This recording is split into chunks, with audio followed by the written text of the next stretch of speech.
प्रिय विद्यार्थियों, आज हम शुरू करने जा रहे हैं अध्याय 2 स्थिर विद्युत क्षेत्र और स्थितिज ऊर्जा। तो सबसे पहले हम डिफाइन करेंगे स्थितिज ऊर्जा को, और स्थितिज ऊर्जा का संबंध है विद्युत विभव से। और छोटी कक्षाओं में आप पढ़ चुके हैं कि विद्युत विभव हम किसे कहते हैं और उसका विद्युत क्षेत्र से क्या संबंध है। आप पढ़ चुके हैं कि किसी भी एकांक धनावेश को अनंत से विद्युत क्षेत्र तक लाने में विद्युत क्षेत्र के विरुद्ध जो हम कार्य करते हैं वो उसका विभव कहलाता है। अब जो हम एक रिलेशन पढ़ते आ रहे हैं, पिछले चैप्टर में भी हमने ये रिलेशन देखा है कि E = माइनस ग्रेडियंट V होता है, और चूंकि E = माइनस ग्रेडियंट V होता है इसलिए हमने यहाँ रिलेशन हम देख चुके हैं पूर्व कक्षाओं में कि क्योंकि विद्युत क्षेत्र एक संरक्षित क्षेत्र है तो इसका कर्ल 0 होने से हम E को क्या लिखते हैं, विभव के ऋणात्मक ग्रेडियंट की ऋणात्मक प्रवणता के बराबर लिखते हैं। तो यहाँ से अगर हम देखें तो जो V का मान है वो हम लिखते हैं इंटीग्रेशन E.dl के बराबर। तो ये विभव की संबंध है किससे, विद्युत क्षेत्र और विभव का परस्परिक संबंध है। अब हम ये देखते हैं कि जब हम स्थितिज ऊर्जा की बात कर रहे हैं तो इसका मतलब उसका संबंध कहीं ना कहीं विभव से है। तो हम ये कह सकते हैं कि विद्युत क्षेत्र के में इकाई धनावेश के स्थान पर किसी भी आवेश को अगर हम लाना चाहते हैं तो जो हम कार्य करते हैं वो निकाय में स्थितिज ऊर्जा के रूप में संचित हो जाता है। और अगर निकाय में अगर दो आवेश Q1 और Q2 किसी दूरी पर स्थित हैं तो उनके मध्य दूरी बढ़ाने में किया गया कार्य धनात्मक होगा या ऋणात्मक, ये इस बात पर निर्भर करता है कि आवेशों की प्रकृति क्या है। अगर आवेश समान प्रकृति के हैं तो सीधी सी बात है कि हमें उन्हें लाने, क्योंकि उनमें प्रतिकर्षण बल होगा इसलिए हमें उसमें पास लाने में उन्हें कार्य करना पड़ेगा, और ये कार्य कैसा होगा, धनात्मक होगा। और अगर आवेश विपरीत प्रकृति के हैं, मतलब एक धनात्मक है एक ऋणात्मक है, तब उस स्थिति में वो परस्पर खुद ही एक दूसरे की ओर आकर्षित होंगे, और आकर्षित होंगे तो वो स्वयं कार्य करेंगे, तो इसलिए ये कार्य कैसा होगा, ऋणात्मक होगा। तो इसलिए उनकी स्थितिज ऊर्जा क्या होगी, ऋणात्मक। यानी बद्ध अगर आवेश है, अगर आपके पास बद्ध आवेश है, किसी सिस्टम के साथ वो बंधा हुआ है, तो हम कहते हैं कि स्थितिज ऊर्जा उसकी क्या होगी, ऋणात्मक होगी, यानी कार्य कैसा होगा, ऋणात्मक होगा। और अगर हम यह डिफाइन कर रहे हैं कि एकांक धनावेश को लाने में किया गया कार्य V है तो Q आवेश को जो लाने में किया गया कार्य किया जाएगा वो होगा QV के बराबर, और यही QV क्या है, स्थिर विद्युत क्षेत्र में किसी आवेश की स्थितिज ऊर्जा कहलाती है। अब एक इलेक्ट्रॉन, अगर हम यहाँ पे क्या करें कि Q का मान भी 1 रख दें, V का मान भी 1 रख दें, यानी Q 1 कूलाम के बराबर हो और V 1 वोल्ट के बराबर हो, तो जो स्थितिज ऊर्जा का मान है वो 1 इलेक्ट्रॉन वोल्ट हो जाएगा। तो इसका मतलब हम ये कह सकते हैं कि एक इलेक्ट्रॉन को 1 वोल्ट के विभव से गुजारने पर जो उसकी स्थितिज ऊर्जा होती है वो कहलाती है 1 इलेक्ट्रॉन वोल्ट। 1 इलेक्ट्रॉन की वोल्ट की डेफिनेशन आपसे कई बार परीक्षा में पूछी भी जा चुकी है। तो यहाँ पर अगर हम इस 1 इलेक्ट्रॉन वोल्ट को जूल में कन्वर्ट करें तो हम E का मान रख देते हैं, तो 1.6 × 10⁻⁻19 जूल किसके बराबर है, 1 इलेक्ट्रॉन वोल्ट के बराबर है। अब हम स्थितिज ऊर्जा का मान निकालना चाहते हैं किसके लिए, स्वैच्छिक N आवेश निकाय के लिए। स्वैच्छिक N आवेश निकाय मतलब हम अलग अलग आवेशों को एक निकाय में आकर संग्रहित कर रहे हैं, और वो स्वैच्छिक आवेश निकाय के लिए हम क्या निकालना चाहते हैं, स्थितिज ऊर्जा का मान निकालना चाहते हैं। तो अब आपके पास मान लिया कि हम जब N आवेश वाले एक स्वैच्छिक निकाय का निर्माण करना जा रहे हैं तो हम क्या करते हैं, निकाय में एक एक करके आवेशों को लाते हैं। तो मान लिया हम पहला आवेश लेके आए, और तो पहले आवेश को अनंत से उस निकाय में लाने में जो कार्य करेंगे हम वो क्या होगा, 0 होगा। क्यों, क्योंकि निकाय का अभी निर्माण नहीं हुआ है, उसमें कोई भी आवेश नहीं है। तो रिक्त जगह में एक तरह से हम ये मान सकते हैं कि हम किसी आवेश को ला रहे हैं तो हमें वहाँ पे कोई भी विद्युत क्षेत्र उपलब्ध नहीं होगा जिसके विरुद्ध हमें कार्य करना हो, इसलिए प्रथम आवेश को लाने में किया गया कार्य क्या होगा, 0 होगा। मान लिया जैसे कि हमने यहाँ एक कार्टेशियन कोऑर्डिनेट सिस्टम दिखाया है, इसमें 2 आवेश निकाय हमने यहाँ दिखाए हैं, 2 आवेश से बना निकाय। तो इसमें अगर आप देखें तो पहले आवेश को मैं कहाँ लाई, बिंदु A पर लाई, तो यहाँ कोई भी आवेश स्थित नहीं था, इसलिए विद्युत क्षेत्र नहीं था निकाय में, इसलिए आपको इसके लाने में किसी के विरुद्ध कार्य नहीं करना पड़ा, इसलिए किया गया कार्य क्या हो गया, 0। अब मान लो मैं दूसरा आवेश लाती हूँ Q2 आवेश, और ये Q2 आवेश अनंत से बिंदु कहाँ पर, निकाय के कौन से बिंदु पर ला रही हूँ, B। अब निकाय के जब मैं किसी बिंदु पर ला रही हूँ तो निकाय में पहले ही आवेश स्थित है बिंदु A पर, और इस आवेश के कारण एक विद्युत क्षेत्र बन चुका है निकाय में। अब जब हम निकाय में एक के कारण विद्युत क्षेत्र बन चुका है और उसमें आवेश Q2 को ला रहे हैं, तब Q2 को इसमें यहाँ इस क्षेत्र में आने में इसके द्वारा बने गए विद्युत क्षेत्र के विरुद्ध कार्य करना पड़ेगा। इसलिए हम ये कह सकते हैं कि द्वितीय आवेश Q2 को अनंत से निकाय में लाने में हमें जो कार्य करना पड़ेगा उसका मान क्या होगा, आवेश Q2 और Q1 के कारण बने विभव के बराबर होगा। तो यानी कि W12 जिसे मैं कह रही हूँ वो हो जाएगा KQ1/R2 - R1। ये है KQ/R, हम जानते हैं किसी आवेश के कारण स्थिति ऊर्जा का मान होता है या विभव का मान हम कह सकते हैं। अब आवेश का मान क्या, कौन सा आवेश लाया जा रहा है इसमें, Q2 आवेश। इसलिए जो नेट स्थिति ऊर्जा हो जाएगी, नेट जो हमें कार्य करना पड़ेगा वो हो जाएगा KQ1Q2 मॉडुलस R12 के बराबर। अब मान लो हम इसमें इसी निकाय में किसी तीसरे आवेश को ला रहे हैं और किसी तीसरे आवेश को मैंने यहाँ रख दिया मान लो किसी बिंदु C पर। तो अब यहाँ पर हम ये देखते हैं कि इसका जो स्थिति सदिश AC है वो हमने मान लिया कितना है आपके पास R3। यहाँ हमने ये चीज़ हम अगर इसको मान लें कि ये R3 है, ये R3 इसका स्थिति सदिश है, तो ये हो जाएगा आपके पास ये वाली जो दूरी है वो हो जाएगी R13 के बराबर, और ये वाली दूरी अगर हम निकालेंगे तो वो हो जाएगी R23 के बराबर। तो इसका मतलब अब जो आवेश मैं यहाँ ला रही हूँ उस आवेश को लाने के में मुझे जो कार्य करना पड़ेगा, यहाँ इस आवेश के कारण जो विद्युत क्षेत्र बन रहा है उसके विरुद्ध भी कार्य करना पड़ेगा, और इस बिंदु B पर स्थित जो Q2 आवेश है उसके कारण जो क्षेत्र बन रहा है उसके विरुद्ध भी कार्य करना पड़ेगा। यानी कि अब मुझे दो क्षेत्रों के विरुद्ध कार्य करना पड़ेगा, एक वो क्षेत्र जो कि Q1 के कारण बना है, एक वो क्षेत्र जो कि Q2 के कारण बना है। तो इसका जो कार्य होगा वो होगा W13 यानी इन दोनों के सापेक्षिक ऊर्जा, और दूसरी हो जाएगी W23 के बराबर। तो इसका मतलब पहला जो W13 है यानी आवेश Q1 के विरुद्ध जो हमें कार्य करना पड़ेगा वो हो जाएगा KQ1Q3/R3 - R1, जैसे हमने यहाँ निकाला है Q1 Q2 के लिए, उसी तरह हमने यहाँ स्थिति ऊर्जा का मान लिख दिया है।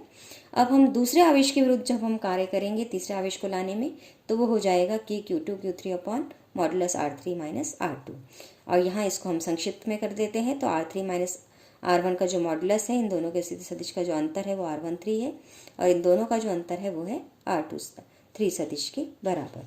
तो अगर हम तीन आवेशों को किसी तीन आवेश वाले निकाय की बात कर रहे हैं तो उसके निर्माण में जो मुझे कार्य करना पड़ेगा वो उसमें स्थिति ऊर्जा के रूप में संचित होगा। यानी निकाय की स्थिति ऊर्जा हो जाएगी 0 + W12 + W13 + W23। कौन से आवेश वाले निकाय के, जिसमें केवल हम मान लें तीन ही आवेश हों। तो इन तीनों को हमने जोड़ दिया यहाँ पर, और जब हम जोड़ते हैं तो और इसको समेशन के रूप में लिखें तो हमें मिल जाएगा। हाँ, अब यहाँ हम देख रहे हैं कि K तो बाहर आ रहा है इसलिए मैंने K बाहर ले लिया है। Summation over I = 1 to 3, summation J = 1 to 3, क्योंकि यहाँ दो आवेशों के मध्य यहाँ हमें दो आवेश मिल रहे हैं इसलिए QI और QJ लिख दिया, और ये हो जाएगा RJ - RI। अब यहाँ पर इसका संक्षिप्त रूप लिखते समय हमने इसको क्या किया है, हाफ से किया है, क्योंकि जब भी हम समेशन करेंगे तो प्रत्येक पद दो बार आएगा, इसलिए उस दो बार को हटाने के लिए हमें क्या करना पड़ेगा, हाफ से गुणा करना पड़ेगा। इसलिए संक्षिप्त में मैं तीन आवेश वाले निकाय के तंत्र की स्थिति ऊर्जा को क्या लिख सकती हूँ, हाफ K, जहाँ K क्या है 1/4πε0, जो ε0 क्या होता है आपको अच्छे से पता है, ε0 है निर्वात की विद्युतशीलता के बराबर।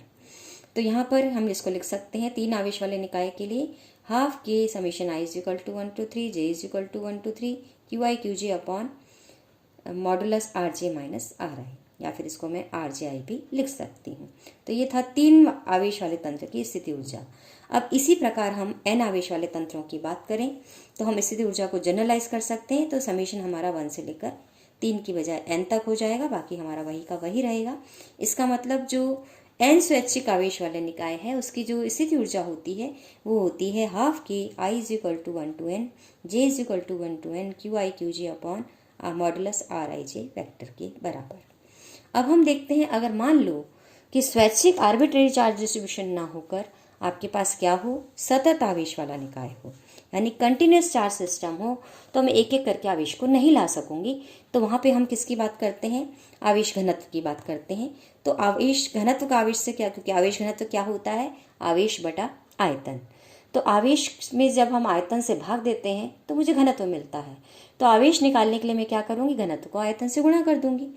इसलिए हमने क्या किया, अगर डीटा अल्पांश आयतन है और उस आयतन में घनत्व रो है तो आवेश क्या हो जाएगा, रो डीटा के बराबर डी क्यू। और अगर मैं टोटल आवेश निकालना चाहती हूँ तो इंटीग्रेट कर दूंगी, इसलिए निकाय का कुल आवेश हो जाएगा सतत आवेश वितरण वाले निकाय समूह के लिए Q is equal to integration rho d tau के बराबर। क्योंकि यहाँ आवेश वितरण सतत है इसलिए मैं आवेश घनत्व को डिफाइन कर रही हूँ, ना कि एक एक करके आवेश को मैं ला रही हूँ। तो यहाँ पर अब हम निकालते हैं कि किसी बिंदु पर अगर आवेश V है तो स्थिति ऊर्जा क्या हो जाएगी। हमने अभी अभी डिफाइन किया था QV होती है। तो आवेश Q का मान जब मैं रखती हूँ, पोटेंशियल V है, तो मुझे स्थिति ऊर्जा क्या मिल जाएगी, हाफ रो V डीटा के बराबर। यहाँ हाफ आने का वही रीज़न है कि हम रिपीटेशन आवेशों का नहीं हो। अब हम क्या करते हैं, इस पोटेंशियल को किससे संबद्ध करते हैं, विद्युत क्षेत्र से। और उससे संबद्ध करने के लिए हम किसका नियम यूज़ करते हैं, गाउस का नियम। और उसका कौन सी फॉर्म, अवकलन रूप।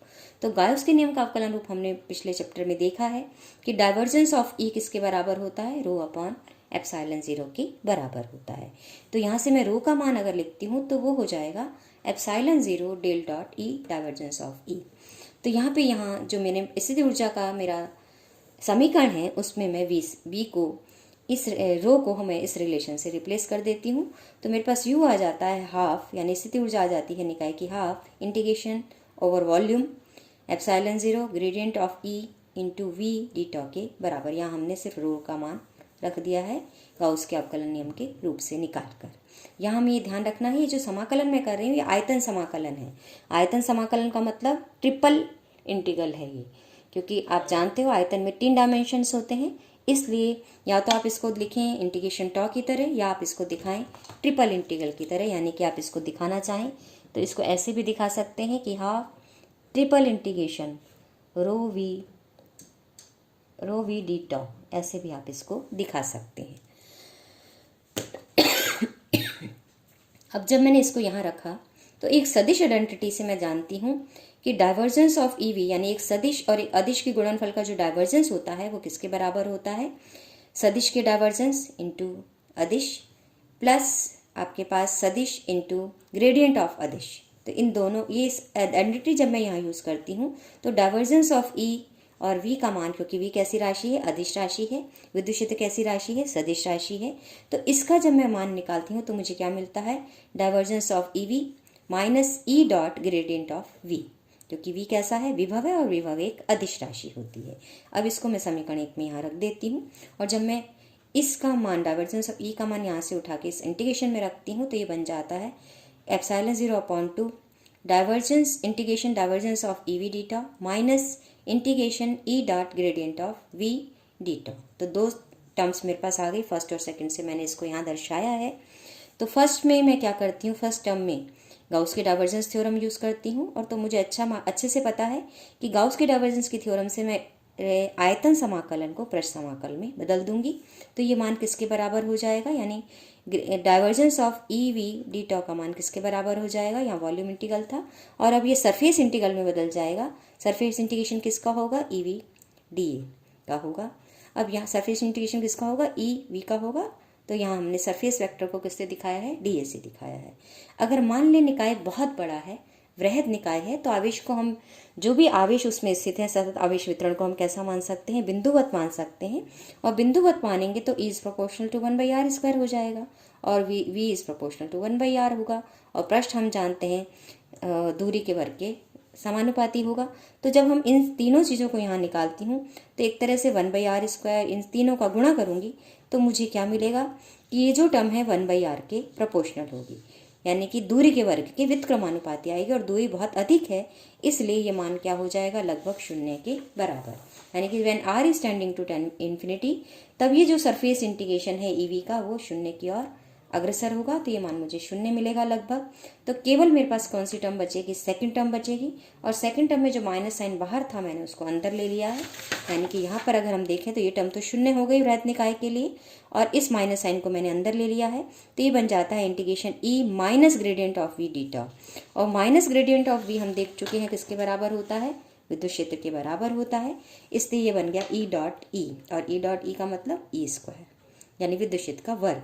तो यहाँ जो स्थिति ऊर्जा सतत आवेश निकाय के लिए मुझे मिलती है वो हो जाती है हाफ इंटीग्रेशन, यहाँ पर मेरे पास ये आपके पास सरफेस वॉल्यूम इंटीग्रेशन ही है, तो इसलिए मैं इसको यहाँ टॉ लिख देती हूँ साइड पे, ताकि ये समझ में आए कि ये केवल सिंगल इंटीग्रल नहीं है, ट्रिपल इंटीग्रल है। तो मेरे पास स्थितिज ऊर्जा का मान क्या मिल जाता है मुझे, हाफ इंटीग्रेशन वॉल्यूम इंटीग्रेशन है ये, और किसके बराबर है, एप्सिलॉन 0 ई स्क्वायर डी टॉ के बराबर है। अब यहाँ एक रूप मैं इसका और लिख सकती हूँ कि विद्युत विस्थापन सदिश को मैंने डिफाइन किया था, किसके बराबर होता है, एप्सिलॉन 0 ई के बराबर होता है। तो मैं इसको लिख सकती हूँ, एप्सिलॉन 0 को मैं अंदर ले लूँ तो एप्सिलॉन 0 ई डॉट ई हो जाएगा, और एप्सिलॉन 0 ई क्या होता है, डी होता है विद्युत विस्थापन सदिश। इसलिए जो स्थिति ऊर्जा है सतत आवेश वितरण के लिए वो इस प्रकार भी लिखी जा सकती है कि स्थिति ऊर्जा का मान क्या होगा, हाफ वॉल्यूम इंटीग्रेशन ऑफ किसका, डी डॉट ई डी टॉ के बराबर। तो वॉल्यूम इंटीग्रेशन किसका कर रहे हैं हम, डी डॉट ई का कर रहे हैं। तो यहाँ पर ये था आपके पास किस तरह से हम स्वैच्छिक आवेश वितरण के लिए स्थिति ऊर्जा का मान निकालते हैं, और किस प्रकार हम सतत आवेश वितरण के लिए स्थिति ऊर्जा का मान निकालते हैं। धन्यवाद।